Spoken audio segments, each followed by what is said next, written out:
पिछली क्लास में हमने अध्ययन किया था कि किन्हीं भी दो आवेशों के बीच कूलाम का बल किस तरीके से लगता है और उसका परिमाण कितना होता है।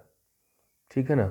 आज हम पढ़ेंगे कि अगर ढेर सारे आवेश हों अर्थात आवेशों का एक निकाय हो, उसमें कई सारे आवेश हों, तो उनके बीच बल किस तरीके से लगता है और उस बल का मान कितना होता है। ठीक है ना। इसे कहते हैं आवेशों के अध्यारोपण का सिद्धांत। आवेशों के अध्यारोपण का सिद्धांत, उसका स्टेटमेंट क्या है, वो क्या कहता है कि आवेशों के अध्यारोपण सिद्धांत के अनुसार आवेशों के निकाय में किसी आवेश पर अन्य आवेशों के कारण लगने वाला बल उन सभी बलों के सदिश योग के बराबर होता है जो इन आवेशों द्वारा एक एक कर लगाया जाता है। अर्थात ढेर सारे आवेश हैं और ढेर सारे आवेशों में किसी एक आवेश पर अन्य आवेशों के द्वारा जो लगाया गया बल होता है वो अलग अलग आवेशों के द्वारा लगाए गए बलों के सदिश योगफल के बराबर होता है। ठीक है ना।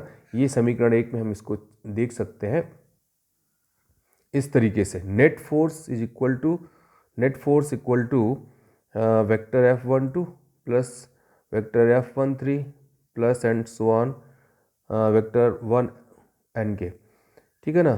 तो अगर हम निर्वात में n चार्ज लेते हैं Q1 Q2 Q3 and so on Qn, ठीक है ना, तो इन आवेशों में से Q1 आवेश पर बाकी आवेश के द्वारा लगाया गया बल F नेट, उसकी वैल्यू इतनी होगी। अब अगर हमारे पास 3 चार्ज हैं, ठीक है ना, अपनी स्टडी के लिए हम यहाँ पे 3 आवेशों से मिलकर बने हुए एक निकाय की बात करते हैं। देखते हैं कि उस निकाय में उपस्थित बाकी जो आवेश हैं वो किसी एक आवेश पर कितना बल आरोपित करते हैं। ये इसका फिगर है जो आपको ड्रा करना है। यहाँ पर हम एक मूल बिंदु लेते हैं, ठीक है ना। यहाँ पर जो चार्ज रखा है वो Q1 है, यहाँ पर जो चार्ज रखा हुआ है वो Q3 है, यहाँ पर जो चार्ज रखा है वो Q2 है। ठीक है ना। यहाँ पे हम 3 आवेशों से मिलकर बना हुआ एक निकाय ले रहे हैं, इनमें से Q1, Q2 और Q3 3 आवेश हो गए। अब हम एक मूल बिंदु का चुनाव करते हैं, ये मूल बिंदु O हो गया। ठीक है ना।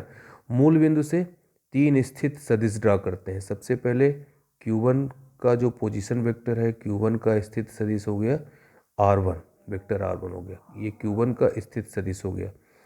जो आवेश Q2 है उसका स्थित सदिश हमने ड्रा किया वेक्टर R2, और जो आवेश Q3 है उसका स्थित सदिश ड्रा किया ये वेक्टर R3। अब ये Q1 आवेश पर Q2 बल लगाएगा, ठीक है ना, उसको हमने दर्शा दिया वेक्टर F12, यानी कि पहले आवेश पर दूसरे आवेश के द्वारा आरोपित बल। उसी तरीके से Q3 आवेश जो है वो Q1 आवेश पर बल आरोपित करेगा और उसको हम दर्शाएंगे वेक्टर F13, ठीक है ना, यानी कि पहले आवेश पर तीसरे आवेश के द्वारा आरोपित बल।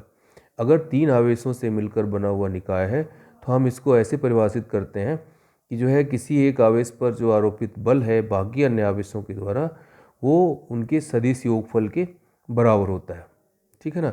यहाँ पे जो R12 है कैप, R12 का कैप, ये यूनिट वेक्टर है, यानी कि इसी दिशा में फोर्स लगेगा। इसी तरीके से इसके लिए हमने यूनिट वेक्टर तैयार किया है कैप R13। अब हम कूलाम के नियम से अगर Q1 पर Q2 आवेश द्वारा Q1 आवेश पर लगाए गए बल की गणना करें तो इसको हम वेक्टर F12 से दर्शाएं और उसकी वैल्यू हो जाएगी 1/4 pi epsilon not into Q1 Q2 बटे R12 स्क्वायर और R12 का कैप। इसी प्रकार से अगर तीसरे आवेश द्वारा पहले आवेश पर बल आरोपित किया जाता है तो उसको हमने दर्शा दिया है वेक्टर F13, इसकी वैल्यू इतनी हो जाएगी। इसी प्रकार nवें आवेश के लिए इसकी वैल्यू इतनी हो जाएगी, और सबको अगर हम समीकरण में सबकी वैल्यू रख दें तो हमको एक बड़ा सा डेरिवेशन मिलेगा और वही कहलाएगा F नेट फोर्स, यानी कि आवेशों के n आवेशों से मिलकर बने निकाय पर जो कुल फोर्स अप्लाई होता है, कुल फोर्स लगता है, उसकी वैल्यू ये होती है। तो इस तरीके से ये जो है आवेशों के अध्यारोपण का सिद्धांत है। हम इसको अच्छी तरीके से समझेंगे भी।